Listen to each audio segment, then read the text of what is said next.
근데 이제 이렇게 레퍼런스 매니지먼트 소프트웨어들이 한 20가지 여종이 있는데 그 중에서 대표적으로 유료로 사용하는 게 엔드노트라는 프로그램이 되겠습니다. 그래서 엔드노트라는 거는 전 세계에서 보편적으로 사용하는 서지 관리 도구 프로그램이다라고 인식을 해주시면 될 것 같아요. 엔드노트는 이제 기본적으로 유료로 이제 구매를 해서 쓰시는 프로그램인데 저희 도서관에서 라이센스를 구독을 해서 배포를 하고 저희 기관에 수속된 이용자들은 무료로 이용할 수 있게끔 이제 진행을 하고 있고 이용을 하시면서 어쨌든 잘 활용을 하셔야 되는 부분들이 있는데 이런 부분들을 위해서 도서관 사서들이 직접 교육도 해드리고 관련된 서비스도 진행을 해드리고 있다라고 보시면 되겠습니다. 물론 엔드노트 위에도 뭐 유료 프로그램 중에 레퍼웍스라는 것도 있고요. 무료 프로그램 중에 조테로나 맨들레이 같은 것들도 있는데 그중에서 저희가 엔드노트라는 프로그램을 굳이 선택해서 제공을 하는 이유는 일단 수집하는 방법들이 굉장히 좀 파워풀하게 잘 되어 있습니다. 웹페이지나 책 등이나 다양한 형식의 레퍼런스 정보를 생성할 수 있게끔 되어 있고요. 관리적인 측면에서도 나중에 보시게 될 파인드 풀텍스트라던가 중복 레퍼런스 찾기 기능 등이 잘 되어 있고요. 마지막 인용 작성 부분에 있어서는 학술지별 아웃풋 스타일 설정이 굉장히 간편하고 편리하게 되어 있어서 인용 및 참고 문헌 생성이 굉장히 효율적으로 될 수 있다라는 부분을 좀 참고하시면 되겠습니다. 그래서 오늘 이 앞에 보였던 전반적인 과정 다 보시게 될 거고요. 이미 안내되어 있던 대로 엔드노트 21 프로그램은 다 설치를 하셨을 거라고 생각이 듭니다. 엔드노트 프로그램은 선생님들이 사용하시는 환경에서 다 설치를 해두시면 되세요. 내가 사용하는 개인 노트북부터 연구실에서 사용하는 PC 또는 뭐 내가 다른 곳에서 사용하는 PC가 있다고 하면은 우리가 사용하는 PC마다 MS 워드가 다 설치되어 있듯이 엔드노트 프로그램을 다 설치를 해두시면은 자리를 이동하시면서도 논문 작업들을 하실 수가 있게끔 됩니다. 자료를 수집하거나 실제로 논문을 쓰실 때 활용하는 것들도 가능하시기 때문에 내가 사용하는 PC마다 다 설치를 해두시고 쓰시면 되겠습니다. 그리고 오늘 교육 들으시는 분들 중에는 아마 이전부터 엔드노트를 써보셨던 분들도 계실 거예요. 이전부터 써오신 분들은 이 버전이 바뀌었기 때문에 이 부분을 좀 주의해 주셔야 됩니다. 그래서 엔드노트 X 9.2 이하 버전을 내가 써왔다라고 하게 되면은 오늘 사용하시는 엔드노트 21 버전은 이 하위 버전에서 맞는 거를 컨버트해서 실행은 가능하게끔 되어 있지만 상위 버전에서 맞는 거를 실행하려면 아예 실행이 안 되게끔 되어 있어요. 그래서 이 부분도 잘 주의를 해주시고 그러면 내가 어떤 버전을 써야 되느냐라고 할 때는 이제 앞으로는 당연히 업데이트된 버전을 쓰셔야 되겠죠. 근데 지금 현재 하고 있는 프로젝트를 하고 있는 동료 연구자들이 전부 다 예전 버전 쓴다? 그러면 요때는 예전 버전 쓰시는 게 맞으시고요. 나는 이전 버전 쓰고 있는데 동료 연구자 다 최신 버전 쓴다? 그러면 다 최신 버전으로 다 쫓아가는 게 맞습니다. 이렇게 하셔야지만 서로 간에 정보를 공유하는데 어려움이 없으시니까요. 이 부분 참고해 주시고 오늘 강의를 처음 들으시고 엔드노트를 처음 쓰시는 분들은 이 내용은 크게 신경 안 쓰셔도 될 것 같습니다. 엔드노트를 사용하면서 사용되는 기본적인 용어들 일단 체크 먼저 해보도록 할게요. 첫 번째, 레퍼런스, 사이테이션, 비블리오그래피라는 용어는 문헌의 요약 정보를 의미합니다. 그래서 저자명, 제목, 수록 정보, 초록 등을 의미하게 되는데 결국 그 논문이 어떤 내용을 갖고 있다라는 정보예요. 레퍼런스라는 거는. 그래서 보통 우리가 인용의 의미로 많이 사용을 하죠. 그래서 우리가 논문의 가장 하단에 레퍼런스 리스트를 보게 되면은 이러한 정보가 담겨져 있는데 이 정보를 보고 이 논문은 이러한 타이틀의 정보를 갖고 있겠구나라는 것 정도만 알게 되죠. 그래서 엔도노트는 이러한 레퍼런스를 모으는 프로그램이라고 보시면 되겠습니다. 그러니까 엔도노트가 처음부터 원문 PDF를 모으는 개념은 아니에요. 그러니까 나는 논문을 모은다라고 생각을 하고서 이 프로그램을 시작을 했는데 하다 보니까 PDF가 바로 안 받아지네라고 당황하신 경우도 있는데 모든 레퍼런스 매니저 소프트웨어는 기본적으로 처음부터 논문 PDF 원문을 갖고 오는 경우는 없습니다. 처음에는 무조건 레퍼런스라는 정보를 갖고 오고 난 다음에 PDF로 붙여나가는 거예요. 그러니까 레퍼런스라는 정보를 모은다라고 보시면 될 것 같아요. 이 레퍼런스라는 정보를 모으는데 엔드노트에서는 그걸 저장하는 집합소, 저장되는 곳이 바로 라이브러리라고 부르게 됩니다. 엔드노트 라이브러리라고 부르게 되면은 레퍼런스가 모이는 집합소라고 보시면 되세요. 그래서 일반적인 워드 같은 경우나 파워포인트는 파일 하나로에다가 저장이 되죠. 워드나 파워포인트는 파일 하나에 내가 어떤 정보들을 다 입력을 하게끔 되어 있는데 엔도트 라이브러리는 독특하게 우측에 보이시는 것처럼 하나의 파일, enl이라는 확장자를 가진 하나의 파일과 .data라는 폴더가 동시에 만들어집니다. 이 두 개가 항상 페어로 있게끔 되어 있는데 이건 잠시 뒤에 보시면 조금 더 직관적으로 다가오실 거예요. 세 번째 아웃풋 스타일이라는 거는 저널마다 인용 정보 표기 양식이 서로 다르게 되어 있는데 이걸 한 번에 통일성 있게 바꿔주게 됩니다. 저널마다 레퍼런스를 표기하는 방식이 조금씩 다르죠. 예, 뭐 어떤 거에서 세미콜론 넣고 콜론 넣는지, 띄어쓰기를 어디다 써서 쓰는지 이런 것들 다 다르게 돼 있는데 그런 것들을 한 번에 통일성 있게 맞춰주는 파일이라고 보시면 되겠습니다. 이것도 이따 뒤에서 자세히 설명을 드릴 거고요. 네 번째는 필드 코드라는 거는 우리가 엔드노트라는 프로그램에 이제 레퍼런스 수집을 하고 나면은 이 수집된 레퍼런스를 워드라는 문서에다 이제 붙이게 될 거예요. 그 외부 서로 프로그램이 다르거든요. 엔드노트란 프로그램과 MS 워드는 이 두 개의 프로그램이 연결되어 있습니다라는 걸 보여주는 게 바로 필드 코드가 되겠습니다. 서로 다른 두 개의 프로그램에 정보가 연결되어 있다, 연동되어 있는 매크로가 있다. 이라는 걸 보여주는 게 필드 코드고요. 이것도 이따 뒤에서 안내 다시 한번 자세하게 드리겠습니다. 그래서 엔드노트 21이라는 프로그램을 실행하시는 화면이 바로 지금 보이시는 화면이 되겠고요. 이 화면을 이제 앞으로 계속 보시게 될 거예요. 이제 엔드노트를 쓰시게 되면은 자, 이제 화면이 굉장히 복잡해 보이지만 크게 3열로 구성이 되어 있다고 보시면 되겠습니다. 좌측에 첫 번째는 그룹 패널이라는 게 있어요. 그룹 패널은 내가 레퍼런스를 몇 건을 수집할 때 개수를 보여주는 패널이라고 보시면 되세요. 그래서 지금 보시면 전체 레퍼런스가 44개가 들어가 있습니다라고 이렇게 보여주고 있습니다. 그럼 이 44개 레퍼런스를 가운데 있는 레퍼런스 리스트 패널에서 볼 수 있는 거예요. 44개의 레퍼런스가 리스트업되어 있다라고 하는 게 레퍼런스 리스트 가운데 패널이고요. 그럼 이 중에서 하나의 레퍼런스를 선택을 하시게 되면은 가장 우측에 있는 썸머리 에디트 패널에서 자세하게 해당 레퍼런스의 정보를 보실 수가 있게끔 되어 있습니다. 개수를 보여주고 그 개수에 대한 리스트를 보여주고 하나의 그 리스트 중에 하나의 레퍼런스의 상세 정보를 보여주고 이 순서로 좌측에서 우측으로 가시면 되고요. 그 다음에 이 썸머리 에디트란 탭 자체는 이제 썸머리는 이렇게 요약 정보를 보여주고 에디트 탭은 해당되는 레퍼런스를 편집할 수 있는 탭이다 정도로 구분해 주시면 되겠습니다. 이렇게 크게 3열로 구성된 프로그램이다 보시면 될 것 같아요. 자, 그러면 한번 엔드노트를 실행을 해보고 실제로 레퍼런스 수집하는 것들을 해보도록 하겠습니다. 엔드노트에서 레퍼런스 수집하는 것이 라이브러리라고 말씀드렸고 이 라이브러리는 무조건 한 개 이상은 만드셔야 되세요. 당연히. 그래야지만 프로그램을 실행해서 레퍼런스 수집을 할 수 있게 됩니다.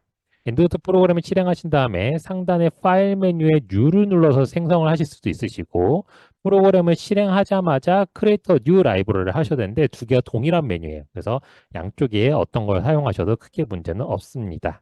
한번 같이 해보도록 하겠습니다.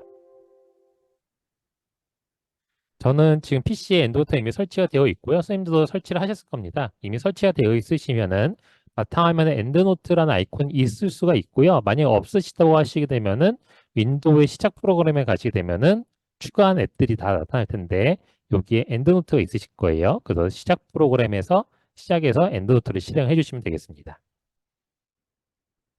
자, 실행을 하시고 나면은 상단에 파일 메뉴 뉴를 누르셔도 되시고 그냥 보이시는 화면에 크리에이터 뉴 라이브를 누르셔도 되세요.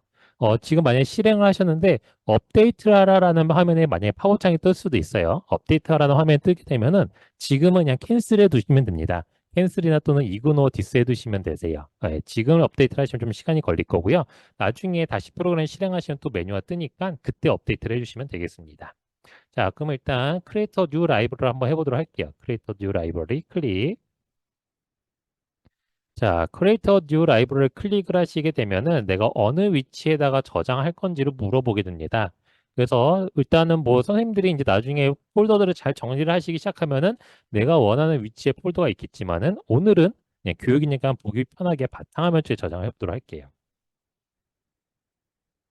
바탕화면을 지정을 하고 파일 이름은 기본이 myendotelibrary.enl로 되어 있는데 이 이름은 쓰지 않는 것을 권장드립니다. 왜냐하면 선생님들이 워드에서 문서를 만들 때도 그냥 문서 1 이런 이름으로 만들진 않잖아요. 내가 어떤 지정하는 이름들이 있겠죠. 그래서 그런 형식들을 따라해 주시면 되겠고 아무리 바쁘시더라도 파일 이름은 좀 신경 써서 만들어 주시는 게 좋습니다. 그 파일에 어떤 내용이 담겨 있는지 대표하는 것이기 때문에 그래서 저 같은 경우는 대부분 뭐 이 파일을 작성한 일자부터 앞에 좀 적어주는 편이고 그 다음에 뒤에다 뭐 프로젝트명을 쓴다거나 또는 내가 투고하고자 하는 전화명을 쓴다거나 뭐 이런 식으로 많이들 하고는 있어요. 근데 저는 오늘 교육이니까 교육이라는 이름으로 붙이도록 하겠습니다. 파일명은 영문, 숫자, 그다음에 한글 다 상관은 없어요. 어떤 식으로든 만드실 수 있게 됩니다. 이렇게 지정을 하고 저장을 누르시게 되면은 해당되는 엔드노트 라이브러리가 만들어지게 됩니다. 이렇게 비어있는 상태로 아까 말씀드린 3열의 구성을 가진 화면이 나타나게 될 거예요. 요게 이제 비어있는 엔드노트 라이브러리를 만들게 된 겁니다. 요게 엔드노트 라이브러리 상태예요. 그래서 좌측 상단에 보시게 되면은 엔드노트 21을 있고 제가 지정한 이름 .enl이라는 형태로 되어 있는데 요게 지금 제가 활성화한 이제 라이브러리 이름이 되겠죠. 이렇게 엔드노트 라이브러리를 만드실 수 있게끔 되어 있으시고요. 엔드노트 라이브러리를 지금까지 만든 요 작업은 그냥 워드에서 우리가 세문서 하나 만드는 과정이랑 똑같다고 보시면 되세요. 워드에서 세문서 만들 때 뭐 파일에서 새로운 문서 이렇게 만들잖아요. 엔드노트 라이브러리도 똑같이 파일의 New를 눌러서 만들었다 보시면 되겠습니다. 자, 이 상태에서 교환을 계속해서 보게 되면은 제가 지정한 이름에 파일 이름.en이라는 형식으로 생성이 되는데 동일한 이름의 .데이터 폴더가 자동으로 생성되는 걸 보실 수 있게 됩니다. 그래서 지금 밑에 있는 그림처럼 교육.enl이라고 하게 되면은 교육.data라는 폴더가 자동으로 같이 생기게끔 되어 있어요. 그래서 이 두 개가 항상 페어로 있어야 되기 때문에 이 두 개를 항상 같이 가지고 다니시면 되겠습니다. 그래서 대부분은 두 개를 한 번에 압축해서 전달을 하곤 해요. 그래서 제가 선생님들한테 제 엔드노트 라이브를 전달한다라고 하면은 이 ENF 파일과 데이터 폴더를 같이 압축을 해서 전달하게 됩니다. 선생님도 저한테 압축해서 주시면 되겠죠? 한번 보여드릴게요. 바탕화면에 보게 되면은 아까 제가 바탕화면 만들었는데 이렇게 되어 있습니다. 제가 지정한 이름의 ENF 파일과 지정한 이름의 .데이터 폴더 이렇게 두 개가 있죠? 그럼 이 두 개를 같이 묶어서 압축을 해서 전달을 해주시면 되세요. 이런 식으로.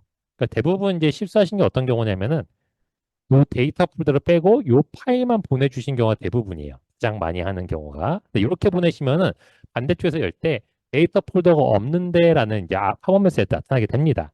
그 데이터 폴더를 안 보내게 되면은 일부 정보가 누락될 수 있으니까 가능하면 두 개를 꼭 압축을 해서 같이 전달해 주시면 되겠어요.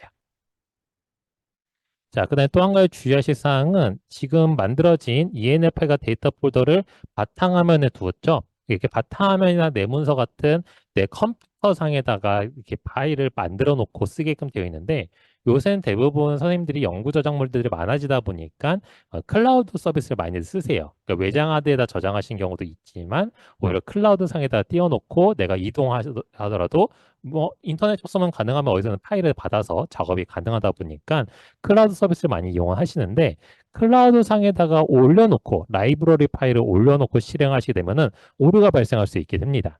그래서 클라우드는 백업 용도로만 쓰시는 권장을 드려요. 자, 요거는 모든 프로그램에서가 아니고 엔드노트만 해당되는 거예요. 엔드노트는 독특하게 라이브러리가 ENF 파일과 데이터 폴더 두 개로 구성이 되어 있다 보니까 이게 저장 방식이 좀 다릅니다. 일반 워드나 파워포인트는 그냥 클라우드 상에다 올려놓고 뭐 드랍박스라던가 원드라이브라던가 이런 데다 올려놓고서 그냥 거기서 실행하고 또 저장하고 이렇게 하셔도 괜찮아요. 근데 엔드노트는 ENF 파일과 데이터 폴더 두 개로 구성이 됐다 보니까 클라우드 상에서 작업을 하시다 보면은 이 저장이 제대로 안 되는 경우들이 발생을 하게 됩니다. 그래서 제대로 작업이 제대로 저장이 안 되거나 활성화가 제대로 안 돼서 나중에 오류가 발생하는 경우는 간혹가다 생겨요. 그래서 엔드노트만큼은 내가 작업을 할 때 클라우드 상에 있는 거를 내 PC로 내려받아서 작업을 다 하시고 끝나면은 클라우드 상에다 백업 해두시고 그다음에 다른 PC로 뭔가 이동을 했다 내 몸이 그럼 다른 PC에 가서 클라우드 상에서 내려받아서 다시 작업을 하시고 다시 또 업로드를 하시고 이런 식으로 덮어 씌워주고 이런 식의 방법들을 쓰셔야 되세요. 예, 가능하시면 꼭 클라우드 상에서는 실행하지 않도록 하는 것이 엔드노트 공식 홈페이지에도 명기가 되어 있습니다. 이 부분을 꼭 기억해 주시면 되겠어요. 물론 이렇게 앞전에 설명드린 대로 클라우드 상에 올릴 때는요, 그냥 ENF가 데이터 폴더 동시에 올리시거나 압축해서 올리시면 되세요. 근데 이렇게 두 개로 나눠져 있다 보니까 엔드노트 프로그램도 이걸 인식을 하고 있습니다. 그래서 상단에 파일 메뉴에 보시게 되면은 컴프레스 라이브러리라는 명칭의 메뉴가 있어요. 이 메뉴 자체는 결국은 ENF가 데이터 폴더 두 개로 나눠져 있으니까 이거를 압축을 시켜주겠어라는 엔드노트 자체의 기능이에요. 엔드노트도 기능적으로 압축을 제공을 하고 있습니다. 다만 이렇게 했을 때는 ENLX라는 파일 하나로 만들어져요. 그래서 전달이 쉽게 되게끔 돼 있는데 요걸 설명을 드리는 이유는 선생님들이 요걸 통해서 압축을 하셔서 전달을 하셔도 되지만 아마 다른 기관들이나 공동 연구를 많이 하시게 되면은 다른 기관에서 엔도트 라이브를 받으셨을 때 ENLX라는 파일을 받으시는 경우도 간혹가다 있으실 거예요. 그러면은 당황하지 마시고 ENLX 파일을 더블 클릭만 하시면은 PC에 엔드노트 프로그램 설치가 되어 있다라고 하게 되면은 ENF 파일 더블 클릭하면은 자동으로 압축이 풀리게 됩니다. 그러면서 ENF 파일과 데이터 폴더로 딱 분리가 돼요. 그러니까 이제 바로 사용이 가능하겠죠. 그래서 ENLX라는 확장자가 왔어도 당황하지 말고 엔드노트 프로그램상에서 압축을 해서 보낸 거구나라고 인식을 해주시면 되겠습니다. 그럼 검색 결과 한번 수집을 해보도록 할게요. 먼저 펀메드 데이터베이스부터 좀 설명을 드리겠습니다. 펀메드 데이터베이스를 설명을 드리려고 하면은 이제 선생님들이 저는 요새 구글 많이 쓰는데요. 이렇게 많이들 하세요. 근데 구글과 펀메드는 좀 다른 부분이 있습니다. 그러니까 구글 학술 검색 같은 경우는 이 학술적인 자료들을 다 수집하고 전 주제 분야로 수집하는 장점은 있어요. 펀메드는 이제 학술 데이터베이스지만 의생명과학 분야의 학술지들만 수집을 하게 되죠. 그 주제가 이제 그쪽에 한정이 되어 있는 상태입니다. 그러면은 이제 또 이렇게 봤을 때 구글이 훨씬 더 전주제 분야이기도 하고 저널을 많이 찾아주니까 좋은 거 아닌가라고 생각할 수 있는데 이 구글에서의 저널의 퀄리티는 보장해 주지 않아요. 즉 무슨 뜻이냐면은 구글은 저널 형태만 갖고 있으면 다 끌어옵니다. 그러다 보니까 이 저널이 좋은 저널인지 안 좋은 저널인지 피어 리뷰가 제대로 되어 있는지 안 되어 있는지 이런 그 저널의 퀄리티는 구글은 평가하지 않아요. 그냥 무조건 저널이면 다 끌어옵니다. 네, 그렇다 보니까 약탈적 학술지라던가 부실 학술지들도 갖고 나올 수가 있겠죠. 펀메드라는 데이터베이스는 5,600여 종의 매들라인이라고 되어 있는 엄선된 저널들을 우선적으로 검색한 데이터베이스예요. 그러다 보니까 보다 학술적으로 좀 더 가치 있는 신뢰성이 높은 이런 것들에 대한 학술지들을 먼저 갖고 오기 때문에 우선적으로 펀메드를 검색을 하시고 보완적으로 구글을 검색하시는 과정들이 훨씬 더 좋게 되어 있습니다. 그래서 일단 학술적인 목적으로 이제 선생님들이 오늘 강의를 들으시는 거니까 학술 데이터베이스를 위주로 먼저 검색을 하시는 거로 권장을 드려요. 자, 그럼 펀메드에서 어떻게 수집하는지 보여드리도록 하겠습니다. 펀메드에서 검색을 하시고 나면은 검색된 결과 화면이 나오게 될 거예요. 이렇게 14,000건 검색 결과 나왔을 때 검색창 바로 아래 보시면은 send to라는 버튼이 보이실 겁니다. send to라는 버튼을 누르시게 되면 메뉴가 4개가 나타날 거예요. 그 4개 메뉴 중에 가장 아래에 있는 사이테이션 매니저를 클릭을 하시게 되면은 셀렉션 하는 옵션이 등장하게 됩니다. 이 옵션에서 내가 원하는 개수만큼 선택을 한 뒤에 크리에이트 파일을 누르시게 되면은 파일이 하나 다운로드 받아지게 될 거예요. 그럼 그 다운로드 받은 파일을 열기 또는 실행을 해주시게 되면은 다음 화면에 보이시는 것처럼 레퍼런스가 수집이 되는 것을 보실 수 있게 됩니다. 한번 여기까지 같이 해보도록 할게요. 자, 펀메드 한번 접속을 해보도록 하겠습니다. 이번 펀메드를 접속하실 때는 도서 홈페이지 통하셔서 접속을 하시면 되겠죠. 그 도서 홈페이지는 항상 로그인을 하시고 사용을 하셔야지만 전반적인 서비스를 다 이용이 가능하시게끔 되어 있습니다. 그래서 로그인 하시고 펀메드 같은 경우는 자주 쓰시기 때문에 메인 화면에서 바로 보여요. 펀메드라는 탭이 있고 그래서 펀메드 홈을 누르셔도 되시고요. 또는 아래쪽에도 전자정보원이라고 몰려져 있는데 여기 가장 상단에 펀메드가 있습니다. 이 링크를 누르셔도 되세요. 그래서 소장자료 검색 탭이 아니라 펀메드 탭에서 펀메드 홈을 누르시거나 아래쪽에 전자정보원에서 펀메드 편하신 쪽으로 선택을 하시고 열어주시면 되겠습니다. 오늘은 검색 시간은 아니기 때문에 키워드는 선생님들이 편하신 아무 키워드로나 검색을 해주시면 될 것 같아요.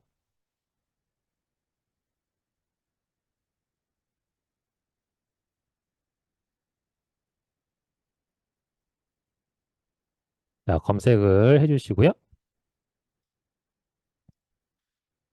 자, 검색이 완료가 되셨으면은 이제 수집을 한번 해보도록 하겠습니다. 선생님들이 검색을 하신 화면까지 와주시면 될 것 같아요. 제가 너무 빠르거나 뭐 이러면은 줌의 채팅창에다 남겨주시면은 확인하고 좀 다시 한번 해드리거나 천천히 진행하도록 하겠습니다. 자, 검색을 다 하신 상태에서 내가 정보를 수집하겠다라고 하시게 되면은 엔드노트 프로그램을 실행을 해두신 상태에서 시작을 하시면 되세요. 엔드노트 프로그램이 이렇게 실행되어 있고 비어있는 라이브러리 또는 내가 수집할 작업을 할 라이브러리를 열어두시면 되겠습니다. 자, 이 상태에서 한번 해보도록 할게요. 이 검색창 아래쪽에 보시면은 send to 버튼 눌러주시고 send to 네 가지 메뉴 중에서 가장 아래에 있는 사이테이션 매니저라는 버튼을 클릭합니다. send to의 사이테이션 매니저 클릭하시고 자, 클릭을 하시게 되면은 셀렉션 옵션이 나타나게 될 거예요. 나타나는 이유는 지금 5,300건이나 검색이 됐기 때문에 어떻게 몇 건을 수집할 건지를 물어보게 됩니다. 옵션은 세 가지예요. 펌매드는 All Result on this page는 펌매드 자체는 검색을 하게 되면 한 첫 번째 페이지당 10개씩, 한 페이지당 10건씩 보여주게 되거든요. All Result on this page를 하게 되면은 검색된 요 1번부터 10번까지 첫 번째 페이지에 있는 것만 이렇게 검색 결과를 수집할 수 있게 해줍니다. All Result는 모든 검색 결과예요. 5,300건 다 수집이 돼요. 근데 이게 최대는 10,000건까지만 수집이 됩니다. 그러니까 내가 수집 검색한 게 10만 건이다 라고 하게 되면은 10만 건 중에 첫 번째 1번부터 10,000번까지만 수집이 되게끔 되어 있어요. 세 번째는 셀렉션 옵션 같은 경우는 이 숫자 바로 위에 보면 체크박스가 있어요. 1번 검색 결과에 체크박스. 체크하면은 셀렉션 1, 그다음에 2번에도 체크박스를 하게 되면은 셀렉션 2 이런 식으로 체크한 것만큼 이제 카운트가 올라와야 되고 체크한 것들만 수집이 되게끔 되어 있습니다. 자, 이런 식으로 이제 수집을 하실 수 있어요. 그러면 일단은 너무 많이 하면 시간이 좀 오래 걸리니까 선생님들도 검색 결과 상관없이 All Result on this page로 한번 해보도록 할게요. All Result on this page로 10건만 선택을 하시고 Create 파일을 눌러주십니다. Create 파일 클릭. 자, Create 파일을 클릭을 하시게 되면은 저는 지금 엣지라는 브라우저를 쓰기 때문에 우측 상단에 다운로드 버튼이 생성이 됐었어요. 이렇게. 그래서 여기에 이렇게 파일이 등장합니다. 선생님도 혹시 뭐 크롬 브라우저 쓰시는 경우는 뭐 좌측 하단에 생길 수도 있고, 아니면 뭐 가운데 팝업창에 생길 수도 있는데, 다운로드 받은 파일을 그냥 이 상태에서 그대로 실행하시거나 열기를 하시면 되세요. 그러면 이렇게 엔드노트 라이브러리로 자동적으로 정보가 들어오게끔 되어 있습니다. 10건이 잘 들어왔죠? 이렇게 클릭하셨을 때 잘 들어와서 확인해 보시고, 잘 안 되시거나 혹시 오류가 있으시면은 채팅창에 남겨주시면 되겠어요. 네. 자, 10건이 들어왔으면은 이렇게 하나씩 선택을 하시면서 우측에 썸머리 탭에서 상세 정보가 어떻게 나타나는지 보시면은 초록 정보들까지 등장하는 것들을 보실 수 있게 됩니다. 네, 초록 정보가 없는 경우들은 이 아티클의 펌매드 자체에 색인이 초록이 없는 상태이기 때문에 그런 거예요. 네, 초록이 없는 상태로 색인이 됐기 때문에 그런 겁니다. 이렇게 초록까지 보실 수 있게 되고 네, 썸머리 탭 옆에 보시면은 에디트란 탭이 있을 거예요. 에디트. 이 에디트란 탭을 한번 눌러볼까요? 에디트를 눌러보시게 되면은 어떤 정보들이 수집이 됐는지 보실 수 있습니다. 뭐 타이틀, 저널 정보, 그다음 뭐 DOI, 그다음에 뭐 키워드, 포로 등등의 많은 정보들이 한 번에 수집된 것들을 보실 수 있게 됩니다. 잘 되실까요? 자, 그러면 이제 한 번 더 보도록 할게요. 대부분 이렇게 수집을 하지는 않으실 거고요. 이제 아티클 하나를 들어가시겠죠? 이렇게 아티클을 하나, 뭐 1번 한번 들어가 보도록 할게요. 저 같은 경우는. 자, 1번 아티클 들어왔어요. 그래서 대부분 이렇게 아티클에서 쭉 초록 정보들까지 읽게 될 겁니다. 쭉 읽어보시고, 그 다음에 아티클의 원문도 확인하시겠죠? 그래서 Find 버튼을 눌러서 저희 도서관에 걸려있는 링크를 통하셔서 테스트 파인더 링크를 통해서 도서관 원문 제공을 확인하시고 여기를 통해서 PDF 형태의 원문들도 보시게 될 거예요. 자, 이렇게 원문을 다 확인을 하시고 난 다음에서 이 아티클을 내가 갖고 있어야 되겠다, 수집해야 되겠다는 생각이 드시게 되면은 그때 똑같이 작업을 하시면 됩니다. 샌드 투의 사이테이션 매니저 클릭하시고 샌드 사이테이션 매니저. 그 다음에 이번 셀렉션 옵션이 없어요. 아티클이 하나 선택이 되어 있기 때문에 당연히 셀렉션 옵션이 없게 됩니다. 이 상태에서 크리에이트 파일을 눌러주시게 되면은 똑같이 파일이 다운로드 되게 되겠고 파일을 열기를 해주시면 되겠습니다. 그러면은 이렇게 수집이 되게끔 되어 있어요. 잘 되실까요? 네.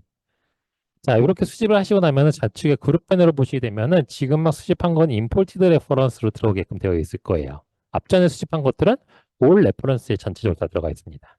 그러니까 전체 개수는 올 레퍼런스에 계속해서 누적이 되게끔 되어 있고 임포티드 레퍼런스는 가장 최근에 작업한 것들, 그게 한 건이든 10건이든 100건이든 간에 임포티드 레퍼런스라는 임시 그룹을 만들어서 지금 막 들어온 것입니다. 라는 걸 보여주게 됩니다. 그리고 이렇게 중복돼서 들어온 거는 지금 신경 안 쓰셔도 되세요. 중복하면서 수집하시는 거는 하시다 보면 아티클 건수가 많아지게 되면 당연히 벌어지는 현상이기 때문에 이건 뒤에서 다 재해 작업을 처리를 할 겁니다. 자, 그 다음에 이제 또 알려드릴 거는 이제 엔드노트 라이브러리 자체에서 알려드릴 것들이 좀 있어요. 자, 첫 번째는 이제 이렇게 수집 작업을 11건을 했을 때, 내가 11건 수집을 했으니까 이제 이 작업을 끝내고 종료해야 되겠다. 프로그램을 종료해야 되겠다 했을 때 저장을 해야 될 거잖아요. 작업을 끝냈으니까. 근데 이 저장 작업은 따로 엔드노트는 파일 버튼 눌렀을 때 세이브라는 버튼이 활성화가 안 되어 있습니다. 기본적으로 이렇게 한번 레퍼런스가 들어오게 되면은 그냥 바로 저장이 끝나요. 그래서 이 상태에서 프로그램을 종료를 하게 되면은 이미 저장이 되어 있기 때문에 아무 상관이 없습니다. 그리고 다시 엔도트란 프로그램을 실행해 주시게 되면은 이런 상태로 나타나게 돼요. 그러면 이제 내가 가장 최근에 작업한 것들이 열기도 하시겠지만 여러 가지 라이브러리를 불러오고 싶거든요. 그러면은 파일 메뉴에 오픈 라이브러리 눌러주시게 되면은 내가 지금 바탕화면에 저장을 해놨으니까 바탕화면 쪽에서 선택을 해주시고 거기에 env 파일만 이렇게 나타나게 돼요. 데이터 폴더는 같이 안 나타나요. 이 파일만 실행을 해주시면 되기 때문에 그래서 이 파일을 선택하고 열기를 눌러주시게 되면 env 파일을 선택하고 열기를 눌러주시게 되면은 해당되는 작업들이 열리게 됩니다. 저는 아까 저장을 하지 않았지만 이미 저장이 되어 있기 때문에 이런 식으로 열 수가 있어요. 그래서 엔드노트는 한번 정보를 수집하자마자 바로 저장이 끝나버린다 라는 거 기억해 주시면 되겠습니다. 자, 두 번째 또 알려드릴 거는 이제 우측에 있는 에디트 탭이에요. 에디트라는 탭 자체는 지금 보시면은 편집이라는 탭이기 때문에 여러 가지 필드들이 있는데 각각의 필드 중에 아무데나 이렇게 선택을 해보시게 되면 클릭을 해보시게 되면은 커서가 깜빡깜빡이는 걸 볼 수 있습니다. 커서가 깜빡이는 건 무슨 뜻이냐면은 여기다 직접 편집이 가능하다는 뜻이에요. 직접 편집이 가능하다는 건 내가 키보드를 키인해서 뭐 작업을 할 수가 있다는 거죠. 정보를 추가하거나 또는 필요한 정보를 삭제한다거나 이런 것들이 가능하게 되고요. 이렇게 작업을 하게 되면 여기 우측 상단에 세이브 버튼이 이제 있거든요. 네, 이 버튼으로 저장을 하게 됩니다. 그러니까 엔드노트에서 세이브라는 작업은 레퍼런스를 수집했을 때는 안 써요. 에디트 편집했을 때 꼭 쓰게끔 되어 있어요. 이때는 세이브 버튼 눌러야지만 이 작업한 게 적용이 됩니다. 이렇게 식으로 이렇게 적용이 되게끔 되어 있어요. 자, 그 다음에 또 활용할 수 있는 방법들은 이제 선생님들이 하시다 보면은 보시게 되면 비어있는 필드들이 있어요. 이렇게. 이거 왜 비어있죠? 이렇게 좀 당황하신 경우들이 있으신데 당연히 비어있을 수가 있어요. 왜냐면은 모든 데이터베이스가 이러한 정보들 다 갖고 있을 필요는 없어요. 필요한 정보들, 주요한 정보들만 있으면 되기 때문에 그런 정보들만 내보내게끔 되어 있습니다. 그럼 우리는 이런 비어있는 필드를 좀 활용하면은 내가 연구를 하는데 좀 더 도움을 줄 수 있어요. 예를 들어서 지금 여기 보이시는 필드들 중에 레이블이라던가 또는 리서치 노트라던가 이런 필드들은 늘 비어져 있습니다. 항상 비어져 있는 필드들이 있어요. 이런 필드에다가 내가 필요한 것들을 코딩을 해서 뭐 1번 뭐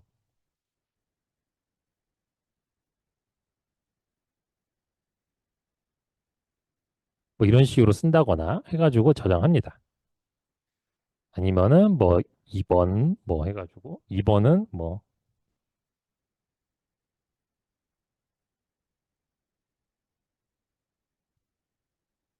이런 식으로 저장을 해요. 자, 이렇게 저장을 하게 되면 리서치 노트라는 필드에다가 내가 어떤 정보들을 코딩해서 집어넣을 수가 있게끔 되어 있고, 그러니까 엑셀에서 하나 열을 더 쓴다고 보시면 되세요. 그러면은 여기 리스트에다가 리서치 노트를 이렇게 표기해서 내가 여기 있는 리서치 노트를 솔트하면서 정렬을 해서 이 리스트들을 정리해서 쓸 수가 있게 됩니다. 근데 이렇게 지금 제가 이렇게 썼을 때 저는 리서치 노트가 있는데 아마 선생님들은 안 보이실 거예요. 리서치 노트가. 기본 디폴트는 설정이 이게 안 나타나 있어요. 이거를 보이게 하는 방법은 간단합니다. 이 상단에 보시게 되면은 어서, 이어, 타이틀 이런 식으로 열의 항목명이 있는데 열의 항목 중에서 아무 데나에서 마우스 오른쪽 클릭을 하시게 되면은 옵션으로 또 팝업창이 나타나게 돼요. 그래서 그 엔도트 화면에서는 마우스 오른쪽 클릭을 하면은 옵셔널하는 메뉴들이 뜨게 되는데 여기에 보면 내가 보이고자 하는 필드들을 이렇게 설정할 수 있게 됩니다. 그래서 저는 여기서 리서치 노트를 보이게끔 해놓은 상태예요. 그래서 이렇게 보이게 되는 겁니다. 선생님들도 내가 필요한 것들이 있으면 이렇게 보이게끔 해주면 돼요. 물론 그 이외에도 커스텀 필드들이 있어요. 이 커스텀 필드를 추가해가지고 이렇게 꼭 리서치 노트 말고 내가 만들어서 쓸 수도 있게끔 되어 있는 필드들도 있어요. 그래서 해당되는 필드를 추가를 해놓으면은 이렇게 보이게끔 되어 있으시고요. 그다음 이 상태에서 뭐 타이틀이든 어서든 이어든 항목명을 클릭을 하시게 되면은 오름차순, 내림차순으로 정렬이 바뀌게 됩니다. 리서치 노트도 마찬가지로 이렇게 정리를 할 수 있어요. 비어 있는 게 가장 우선이고 1번, 2번 이런 순서대로 되거든요. 그럼 내가 쭉 아티클별로 뭔가 필요한 정보들을 코딩을 미리 해서 숫자별로 부여를 해주고 하게 되면은 정렬을 쫙 해서 이런 순서대로 정리해서 볼 수 있겠구나라는 걸 기억을 할 수 있게 됩니다. 대부분 이런 식으로 조금 정리를 해서 쓰고들 계시기도 합니다. 자, 이렇게 또 가능하게끔 되어 있으세요. 그 다음에 또 필요하신 거는, 이런 경우도 있으세요. 나는 이 항목, 리서치 노트 항목이 앞쪽으로 왔으면 좋겠어요 라고 하시는 경우가 있으시면은 해당되는 열 항목을 쭉 그대로 클릭을 꾹 누르신 상태에서 쭉 드래그를 하시면은 항목을 위치를 바꿀 수 있게 됩니다. 클릭 누르시고 쭉 밀어주시면은 또 위치를 바꿀 수 있어요. 뭐 연도가 앞에 나왔으면 좋겠어요. 뭐 이런 것들도 다 가능하니까 열의 항목 배치도 마음껏 지정해 주시면 되겠습니다. 자, 그 다음에 또 할 수 있는 거는 이 에디트 탭이 좀 넓었으면 좋겠다. 나는 이게 너무 좁다라고 하시면은 이 경계선에다 마우스를 두시게 되면은 쭉 클릭을 해서 당기시면은 이렇게 썸머리 창을 더 늘려서 보실 수도 있으세요. 에디트 창을 이렇게 넓게 쓰실 수도 있게끔 되어 있습니다. 줄이실 수도 있게끔 되어 있고요. 자, 이런 식으로 좀 이게 영역도 조절이 가능하다라는 거를 기억해 주시면 될 것 같아요. 자, 그리고 에디트 탭이라는 거는 어쨌든 편집이 가능한 탭이기 때문에 모든 게 가능해요. 그래서 이게 드래그 하셔서 마우스 오른쪽 클릭하시면은 일반적인 잘라내기, 복사, 붙여넣기 다 나옵니다. 그러니까 일반 워드나 우리가 그, 그 웹상에서 쓸 수 있는 그런 메뉴들이 있기 때문에 뭐 카피하셔가지고 다른 데다가 붙여넣기 이런 것도 가능해요. 그래서 내가 원하는 곳에다가 뭐 정보를 붙여넣거나 이렇게 할 때도 편집이 쉽기 때문에 이런 식으로 이용하셔서 편집을 하시면 되겠습니다. 자, 그 다음에 다른 데이터베이스 검색 결과 수치법을 보여드려야 되는데 이걸 다 하게 되면은 2시간 안에 다 소화를 못 합니다. 그래서 지금 여기에 나오는 것들은 어, 선생님들이 이용하시는 DB별로 활용할 수 있도록 다 캡처를 해놨어요. 그러니까 내가 나 웹 오브 사이언스 써야 되는데 근데 어떻게 수집하지? 그러면 여기 화면에 있는 이 자료를 보시고 이용하시면 되겠어요. 그래서 일반적인 과정은 다 펌멜이랑 유사합니다. 그래서 검색된 결과에서 내려받고자 하는 레퍼런스의 개수를 선택을 하시고 익스포트 등의 기능을 활용해서 파일을 내려받은 후에 파일을 실행해 주시면 되세요. 그러면 지금부터는 그냥 DB의 특성을 좀 간단히 설명만 드리고 이런 DB도 있구나 또는 이런 DB를 써야 되겠구나 내가 쓰는 DB는 이렇게 하는구나 정도 그냥 보시면 될 것 같아요. 첫 번째 EMBase라는 데이터베이스는 펀메드랑 유사한 데이터베이스입니다만 펀메드가 미국 국립의학도서관 NLM에서 만들었다고 하면은 EMBase는 엘세비어라는 출판사에서 만든 데이터베이스예요. 두 개가 동일한 형태로 움직이긴 하는데 차이점은 미국 국립의학도서관에 만든 펀메드는 좀 더 북미 쪽의 데이터를 좀 중심으로 하고 있다고 하면은 EMBase는 조금 더 제3세계 지역이나 유럽 쪽까지 좀 커버를 합니다. 그 두 개가 좀 커버하는 영역이 서로 교집합이 되게 많은데 각자의 영역이 좀 있어요. 그래서 두 개를 같이 검색을 해주시면은 좀 더 밸런스 있게 전체적인 검색이 가능합니다. 그다음에 웹 오브 사이언스라는 데이터베이스는 우리가 잘 알고 있는 문헌의 피인용 횟수를 체크하는 여기 보면 14라 사이테이션이라고 되어 있는데 여기 이제 피인용 횟수예요. 해당 아티클의 피인용 횟수를 확인하는 데도 도움이 되고요. SCI급 저널들만 보고 싶다라고 하면은 웹 오브 사이언스에는 SCI급 저널들만 들어가 있거든요. 그래서 그렇게도 보실 수 있으세요. 그래서 그런 것들을 확인하실 때 좋으시고 여기서는 익스폴트의 엔도트 데스크탑 이런 메뉴를 쓰게끔 되어 있어요. 그래서 이 순서대로 진행하시면은 정보를 받으실 수 있게끔 되어 있습니다. 스코프스는 앞전에 보여드렸던 웹 오브 사이언스랑 유사한 데이터베이스예요. 여기도 마찬가지로 아티클의 피인용 횟수 2439, 요게 피인용 횟수거든요. 둘 다 피인용 횟수를 확인할 수 있는 데이터베이스인데 요거는 이제 서로 간에 만든 회사가 달라요. 그래서 그렇게 좀 다르다라는 거 정도만 보시면 될 것 같아요. 그 다음에 시날은 간호학 관련된 데이터베이스입니다. 그래서 간호 주제 분야만 들어가 있어요. 그런데 여기에서는 간호학 관련된 학술지, 학위 논문, 컨퍼런스 자료가 다 들어가 있기 때문에 간호학 쪽 전공하시는 선생님인 경우에는 반드시 확인하셔야 되는 데이터베이스가 되겠습니다. 네, 코크란 라이브러리 같은 경우는 2차 임상 DB이기 때문에 일반적인 RCT나 CCT 같은 문헌들을 가지고 시스템 리뷰, 체계적 문헌 고찰하는 문헌들을 확인할 수 있는 데이터베이스예요. 그래서 트라이얼즈도 확인할 수 있지만 SR 문헌들을 확인할 수 있다는 것을 보시면 되겠습니다. 리스는 한번 같이 보도록 할게요. 리스는 일단 검색을 하시고 난 다음에 간단합니다. 내보내기라고 이렇게 한글로 써 있어서 간단하게 보실 수 있게 되고요. 내보내기 선택하신 다음에 형태를 엔드노트로 선택을 하시고 그 다음에 내보내기만 선택을 해주시면 되세요. 한번 여기까지 같이 해보도록 할게요. 아까 도서 홈페이지 메인 화면에 가시게 되면은 상단에 서치 메뉴 중에 가장 아래쪽에 데이터베이스라는 메뉴가 있습니다. 서치의 데이터베이스 클릭하시고요. 서치 데이터베이스 메뉴를 클릭을 하셨으면은 여기 상단 탭 메뉴 중에 국내 DB라는 정보가 있습니다.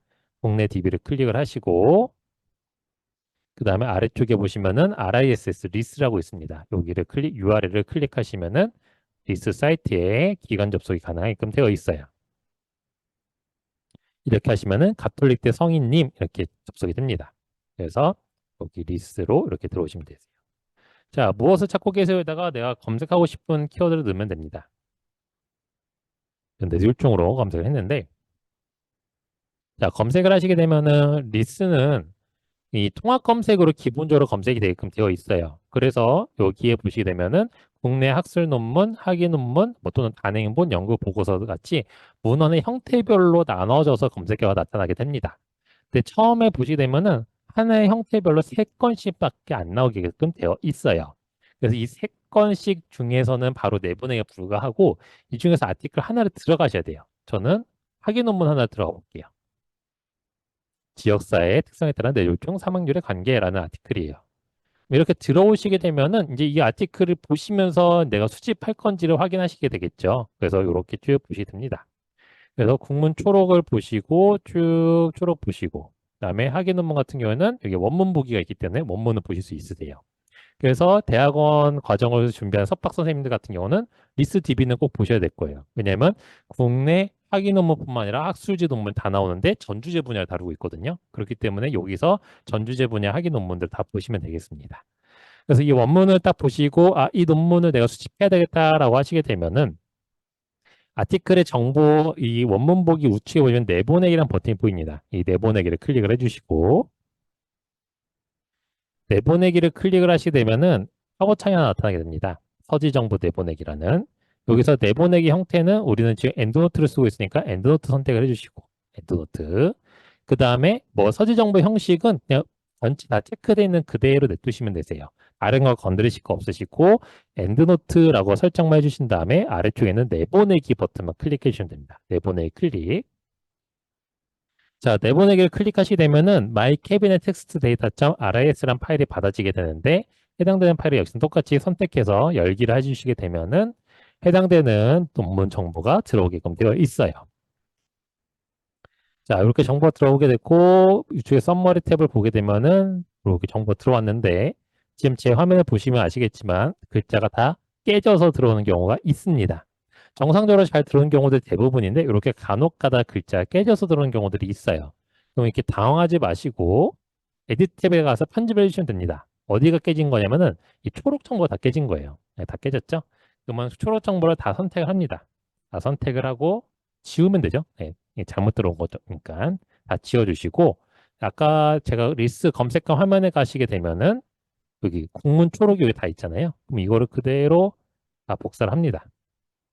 긁어서 복사 해주시고 마우스 우클릭해서 복사하고 여기서 우클릭하면 아까 팝업 메뉴가 나타난다고 말씀드렸잖아요. 그래서 페이스트 해주시게 되면은 이렇게 글자가 다 붙게 됩니다. 이 상태로 세이브를 해주시게 되면은 썸머리 창에 갔을 때 정상적으로 초록이 잘 보이게끔 되어 있어요. 국내 DB는 정보를 수집하고 혹시나 글자가 깨지는 경우가 초록 정도가 가끔가다 깨지거든요. 여기 잘 들어왔는지 정도만 눈으로 한번 체크하시면 될 것 같아요. 체크하시고 잘못 들어왔을 때는 이렇게 수정을 해두셔야지만 나중에 사용하실 때 좀 더 편리하시겠죠? 자, 이런 식으로 리스를 활용해 주시면 되겠습니다. KMBS도 마찬가지로 이용해 주시면 되겠고요. 자, 이렇게 이제 저널마다 다 이렇게 그 모든 데이터베이스에 다 색인이 되어 있으면 좋겠는데 선생님들이 분야가 워낙에 다양하기도 하고 요새 다양한 분야들을 한꺼번에 연구하시다 보니까 같이 들어가 있지 않은 경우들이 있어요. 펀메드에 없는 저널을 보시는 경우도 있으신데 그럴 때는 해당되는 저널 사이트에서 보시게 될 거예요. 근데 저널 사이트, 그 저널의 출판사별로 조금씩 메뉴는 다르지만 대부분 뭐 내보낸다라는 의미의 익스포트 또는 인용한다의 사이테이션 뭐 이런 의미들을 갖고 있는 용어들의 메뉴들이 붙어져 있습니다. 이걸 눌러보시게 되면은 뭐 포맷이 어쩌고저쩌고 뭐 이렇게 RIS, BPX 이렇게 어렵게 써 있는데 이렇게 어렵게 써 있는 거 생각 안 하셔도 되세요. 왜냐면 엔드노트는 전 세계에서 쓰나 말씀드렸잖아요. 그 대부분이 엔드노트 이렇게 써놔요. 그래서 요 메뉴 엔드노트 선택을 해주시고 그 파일을 받아주시기만 하면은 역시나 마찬가지로 받아진 파일 실행만 하면은 네, 엔드노트 라이브로 들어오게끔 되어 있습니다. 그래서 일반적인 저널단에서도 확인할 수 있다. 정보를 수집할 수 있게끔 해준다. 라는 거 기억해 주시면 될 것 같아요. 자, 그런데 이렇게 이제 대부분의 전자 형태의 저널들은 다 수집이 가능해요. 근데 검색한 결과 없을 수도 있고 요새 웹페이지 인용도 좀 많이 하세요. 그리고 도서 자료 같은 경우도 인용 많이 하시거든요. 그러면은 이런 경우는 어떻게 하지? 왜냐면 버튼이 없어요. 아예 이런 경우는. 그러면 이럴 때는 이제 엔도트 지원하는 방법은 상단 레퍼런스즈 메뉴 중에 뉴 레퍼런스 메뉴로 아예 선생님들이 직접 작성할 수 있게끔 메뉴를 지원하고 있습니다. 이거 뉴 레퍼런스 할 때 첫 번째 주의할 거는 레퍼런스 타입을 내가 어떤 걸 인용하는지를 지정을 꼭 해주셔야 되세요. 내가 저널 아티클인지 웹페이지인지 또는 북인지 이런 것들 지정을 해주셔야 되시고 나머지는 그냥 전체 필드 항목별로 필요한 정보만 쭉 입력을 해주시면 되세요. 근데 여기서 정보를 입력할 때 주의하셔야 될 필드가 딱 한 군데 있는데 그게 바로 저자 필드만 주의해 주시면 되세요. 나머지는 그냥 보이는 대로 쭉쭉쭉쭉 그냥 복사해서 붙여놓고 그냥 타이핑하면 되는데 저자를 주의하셔야 되는 거는 한 줄에 한 명의 저자만 입력을 해주셔야 되세요. 지금 보이신 것처럼 여러 명의 저자가 있는데 여러 명의 저자를 한 칸씩 엔터를 내리면서 써놨거든요. 그 이유는 한 줄에 여러 명의 저자를 쭉 입력을 해버리시게 될 경우에는 그 전체를 한 명으로 인식을 해버립니다. 그렇기 때문에 한 줄당 한 명씩만 입력을 해주시면 되시고 이름을 입력할 때는 3, 이름 순으로 입력을 해주시면 되세요. 제 이름이 이승재 같은 경우는 2, 승재 이렇게 입력을 하시거나 2, s.j 이렇게 이름을 이니셜로 하거나 성은 풀네임으로 하시고 이름을 이니셜로 하셔도 상관없으세요. 기간 저자명 같은 경우는 이렇게 더 카톨릭 유니버시티 오브 코리아다 만약에 하게 되면 가장 끝에다 컴마를 찍어 주셔야지만 기간 풀네임이 잘 나타나게끔 되어 있습니다. 자, 그러면 나머지 필드 항명을 입력을 할 때 너무나 많은 필드가 있는데 거기서 어떤 거를 입력을 꼭 해야 될까라는 게 궁금증이 생길 수 있는데 대부분은 학술지 투고 규정에서 요구하는 항목들을 꼭 입력을 해주시면 되세요. 예를 들어서 책 같은 경우는 일반적인 투고 규정들이 저자명, 연도, 제목, 그다음에 출판 지역, 출판사를 입력하라고 대부분 권장을 해요. 그러니까 내가 필요한 꼭 투고 규정에서 요구하는 값들은 기본적으로 넣어놓되 추가적으로 연구에 필요한 정보가 있다면은 다른 필드들에다가 채워 넣어주시면 될 것 같아요. 자, 그럼 어떤 식으로 하는지 한번 보여드릴게요. 이게 보시면 조금 더 잘 이해가 되실 거예요. 웹페이지로 한번 보여드리도록 하겠습니다.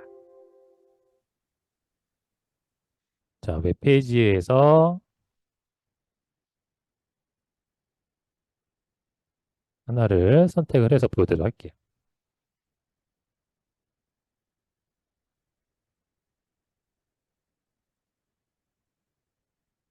자, 지금 WHO의 다이아베티스의 키팩츠라는 사이트에서 여기에 있는 정보를 갖고 제 인트로덕션에다 인용을 할 거예요. 인트로덕션에다 인용할 때 이 페이지를 인용할 겁니다. 근데 보시게 되면은 어디에도 익스포트 사이트처럼 버튼 없어요. 웹페이지는 그런 정보가 당연히 없죠. 그래서 이거를 인용하기 위해서 엔드노트에다 담아야 되는데 이 정보를 담을 때 쓰시는 방법이 상단의 레퍼런스즈 맨 중에 뉴 레퍼런스 되는 거예요. 이렇게 없을 때. 뉴 레퍼런스 클릭을 하시게 되면은 팝업창이 하나 나타납니다. 네, 여기다 이제 작성을 해주시면 돼요. 그러면은 제가 좀 보시기 편하게끔 이쪽으로 당겨서 같이 보면서 할게요. 자, 이렇게 비어있는 필터가 굉장히 많죠. 요걸 다 작성하는 게 아니고 이제 일반적인 투고 규정에서 요구하는 값들은 꼭 넣어놓고 내가 더 필요한 것들만 넣어놓으시면 되세요. 자, 일단 첫 번째 레퍼런스 타입을 조정하라고 말씀드렸죠. 기본이 저널 아티클로 설정이 되어 있기 때문에 근데 여기는 지금 저널 아티클이 아니니까 선택을 바꾸면 됩니다. 근데 바꿀 수 있는 항목이 엄청 많아요. 근데 여기 있는 거 다 쓰는 거 아니에요. 뭐 예를 들어서 이거는 전 주제 분야를 지원하기 때문에 뭐 지도라던가 악보 같은 것도 있거든요. 이런 건 저희 분야에서 안 쓰고 대부분 많이 쓰는 게 책이나 책의 일부 챕터 또는 이제 학위 논문 쓰시는 선생님들은 이제 학위 논문 인용도 많이 쓰시기도 하고 가장 아래쪽에 있는 웹페이지로 일단 지금 해놓도록 할게요. 여기는 웹페이지니까. 웹페이지를 인용할 때는 저자명은 알고 있으면 쓰되 모르는 경우도 있어요. 저자가 확인이 안 되는 웹페이지도 있거든요. 근데 지금 다행히 WHO에서 만들었기 때문에 WHO라고 만들어 놓을게요. 연도는 이 웹페이지를 만든 연도가 확인이 되면 기재하면 되는데 없는 경우도 있어요. 네, 그래서 없을 때는 안 쓰셔도 됩니다. 근데 지금 다행히 2023년도라고 써있기 때문에 2023을 선트로 할게요. 제목은 요 키팩트 부분을 인용한 거긴 하지만 이걸로 기재를 해두면은 다른 연구자들이 이 해당 페이지로 못 와요. 예를 들어서 제가 이걸 인용을 하게 되면은 다른 연구자들은 분명히 WHO 2023 이 제목을 갖고 구글링을 할 거란 말이죠. 근데 키팩트를 쓰게 되면 다른 질병들도 다 나오겠죠. 그래서 가능하면은 그 페이지를 대표할 수 있는 제목, 다이아베티스 이런 걸 넣는 거예요. 네, 이거를 출판한 지역과 출판사는 알 수 없으면 안 넣어도 되는데요. 웹페이지 같은 경우는. 지금은 알고 있으니까 일단 넣어놓도록 할게요. 네, 중요한 거는 내가 접속한 일자와 접속한 연도와 접속한 일자가 중요합니다. 이게 왜 중요하냐면은 지금 내가 24년 1월 17일 날에는 이 페이지를 받고 이러한 정보를 인용했습니다라고 적어두는 거예요. 내가 이거를 투고하는 시점에는 이 인용 자체가 뭐 3개월이 넘어갔을 수도 있고, 근데 이 정보가 뭐 1년 뒤에 인용을 할 수도 있게 돼요. 그러면은 이때 이 정보 페이지가 지금 이 보이시는 웹페이지 자체가 바뀔 수도 있고 정보가 업데이트가 될 수도 있겠죠. 또는 메뉴가 아예 재편성되면서 웹페이지가 다 바뀌면서 아예 사라질 수도 있어요. 예, 그럴 때를 방지하기 위해서 내가 미리 기재를 해놓는 겁니다. 아, 이때 봤음. 이렇게. 자, 그 다음에 여기서 더 중요한 정보는 뭘까요? 이 URL 정보죠. 그래서 결국은 이 URL이 명확하게만 잘 되어 있으면은 다른 연구자들이 이 URL을 똑같이 입력해서 들어올 수 있게끔 되어 있습니다. 뭐 그 이외에 뭐 이런 정보가 더 필요하다. 뭐 이런 걸 정보를 해서 뭐 이런 초록에다 붙여놓고 내가 나중에 본다거나 이렇게 하면 되겠죠. 그다음에 세이브 버튼을 눌러주시면 되겠습니다. 다 작성이 됐으면 세이브. 이렇게 하고 이 파워창 이제 닫으시면 돼요. 그러면은 엔도트 라이브러리에 이렇게 새롭게 여기 WHO 다이아베티스 이렇게 들어왔어요. 그 썸머리 탭 가보게 되면은 이런 식으로 정보가 들어와 있습니다. 그리고 썸머리 탭 아래쪽에 뭔가 이렇게 또 필드가 있는데 여기가 뭐냐면은 프리뷰 패널이에요. 지금 여기가 아예 안 보이시는 분 같은 경우는 이렇게 되어 있을 수 있어요. 이렇게. 이렇게 내려가 있으면 안 보이거든요. 내려가 있는 거를 좀 올려주시면은 이렇게 보입니다. 여기는 뭐냐면은 이 레퍼런스를 논문에 인용했을 때 이러한 모양으로 인용이 될 겁니다라는 인용 양식을 미리 볼 수 있는 거거든요. 근데 지금 보시면은 WHO 다이아베티스 2023인데 24년 1월 17일 날 갖고 인용했고 어디서 가능하냐면 이 URL에서 가능합니다라고 이렇게 인용 정보를 잘 표시하고 있죠. 이런 식으로 표기를 해주시게 되면은 이쁘게 잘 된 겁니다. 이런 식으로 생성을 해서 내가 웹페이지를 갖고 있는 거예요. 이런 거를 좀 참고하셔서 없는 것들은 만들어 주시면 되겠습니다. 구글은 아까 설명드린 대로 좀 보조적으로 쓰실 수 있게끔 되어 있는데 구글 학술 검색에 검색한 결과는 수집하실 때는 이 방법을 꼭 쓰셔야 수집이 가능해요. 좌측 상단에 선 3개를 누르시고 설정 메뉴에 들어가시게 되면은 서지 관리 프로그램에 어디에 인용 정보 가져오기 링크를 표시하는 대로 되어 있는데 여기를 엔드노트로 설정해 주시고 저장 버튼을 클릭을 해 주셔야지만 엔드노트로 가져오라는 버튼이 활성화가 되게끔 되어 있어요. 그냥은 안 돼요. 예, 여기 버튼이 안 나와 있습니다. 그럼 이 엔드노트로 가져오기 버튼이 활성화되면은 요 클릭하시게 되면은 파일을 다운로드 받는 파일을 열기를 실행해서 반입을 완료시킬 수 있어요. 다만 가끔가다 구글 학술 검색에 수집을 하게 되면은 전월명이 누락되는 경우가 간혹가다 생겨요. 전월명이 누락되는 게 어디냐면은 이렇게 했을 때 여기 요 전월 필드가 아예 안 들어오는 경우가 가끔가다 있어요. 구글에서 그렇게 그런 현상이 발생한다라고 하면 여기 있는 페이지 순서대로 진행을 해주시면 되세요. 그냥 잘 들어오면 뭐안 하셔도 되세요. 네, 요것만 기억해 주시면 되겠습니다. 그다음에 엔더노트 온라인 서치라는 기능은 어떤 거냐면은 좌측에 보게 되면 온라인 서치라는 게 있어서 이제 궁금해도 하세요. 여기 보니까 펀메드 NLM이 써 있으니까 아까 펀메드 수집한 거 배웠는데 이렇게 해서 눌러보시게 됩니다. 근데 화면만 이렇게 바뀌어요. 이게 뭐지? 이렇게 당황하신 경우도 있는데 이게 뭐냐면은 여기 지금 올 레퍼런스 일단 선택을 다시 한번 해볼게요. 올 레퍼런스라는 탭으로 되어 있죠. 여기가 네, 상단이. 근데 이걸 펀메드로 바꾸게 되면 여기 탭 메뉴가 올 레퍼런스에서 펀메드 NLM으로 바뀌고 여기 무슨 검색 창이 바뀌어요. 이게 뭐냐면은 기존에는 내 엔드노트 라이브를 보여주고 있는 거고 요걸 온라인 서치는 여기를 누르시게 되면은 이게 검색창으로 바뀌게 됩니다. 여기서는 펀메드 검색이 가능해요. 이렇게 해서 키워드 넣고 서치하게 되면은 이제 엔드노트가 펀메드를 서칭하고선 정보를 갖고 오게 됩니다. 이런 식으로. 예. 그럼 여기서 내가 필요한 정보가 있다라고 하게 되면 체크 하신 다음에 이 더하기 버튼 누르시게 되면은 내 엔드노트 올 레퍼런스로 정보가 추가돼요. 이런 식으로 이렇게 지금 밑에 세 개거든요. 이런 식으로 펌매드 검색을 바로 펌매드 화면 안 띄우고 할 수는 있는데 이게 단점이 있습니다. 일단 기본적으로 이게 검색 툴이 아니기 때문에 펌매드 검색 결과 건수랑 달라요. 두 번째, 얘가 최신 순으로 정렬해 주다 보니까 베스트 매치 같은 정렬을 안 해줍니다. 뭐냐면은 지금의 펌매드는요. 검색을 해주시게 되면은 베스트 매치라는 기본 알고리즘 쓰기 때문에 내가 입력한 키워드에 가장 매칭률이 좋은 추천한 아티클 순으로 쭉 배정을 해주거든요. 그렇기 때문에 내가 아티클을 검색하는 좀 더 효율적인데 이건 그냥 무조건 최신 순으로 올려주다 보니까 순서도 그냥 막 뒤죽박죽이에요. 가끔 가다 보면은. 그래서 정확하지 않은 경우가 있습니다. 그래서 단순한 검색이나 또는 특정 논문, 내가 논문 타이틀을 알고 있다라고 하면은 그냥 그걸 넣어서 바로 입수하는 건 좋은데 뭐 내가 특정 키워드로 분석을 하겠어 이런 건 좋지 않아요. 그럴 때는 좋지 않습니다. 그래서 이거는 이제 많이들 물어보셔서 이렇게 놓은 거고 가능하시면 웹에서 검색을 하시고 수집하는 게 더 좋아요. 왜냐면 여기 상에서 보셔야지만 프로 같은 경우들이나 원문도 다 확인하시고 수집이 가능하시기 때문에 온라인 서치는 정말 내가 아티클을 알고 있는 걸 찾을 때, 좀 더 빨리 찾을 때 정도 쓰시면 되겠습니다. 엔드노트 클릭 메뉴는 뭐냐면은 이제 엔드노트 설치를 하시고 나면은 크롬 메뉴에 자꾸만 엔드노트 클릭을 엔드노트 클릭 코페르니오를 활성화하겠습니까라고 우측 상단에 막 팝업이 뜰 때가 있어요. 이게 뭐지? 이렇게 하시는데 이 PDF를 찾는 데 들어간 시간을 줄여주는 플러그인 프로그램이에요. 그래서 이거는 꼭 안 쓰셔도 상관없어요. 그래서 엔드노트 클릭을 활성화하시겠습니까라고 하면은 그냥 안 하셔도 상관없습니다. 이거 활성화하면 뭐가 되냐면은 펌메드에서 검색을 했을 때 PDF 보기라고 이렇게 뜨게끔 되어 있어요. 이거를 클릭을 하시게 되면은 이렇게 바로 PDF로 다운로드 받을 수 있는 오는 화면으로 넘어가게끔 되어 있는데 안 쓰셔도 크게 문제는 없습니다. 자, 그다음 엔드노트에서 레퍼런스 관리는 지금이 6시 54분이에요. 그러면 7시 5분까지 좀 쉬었다가 한 10분 정도 쉬었다가 7시 5분부터 시작하도록 하겠습니다. 잠시 쉬었다가 7시 5분부터 시작하도록 하겠습니다.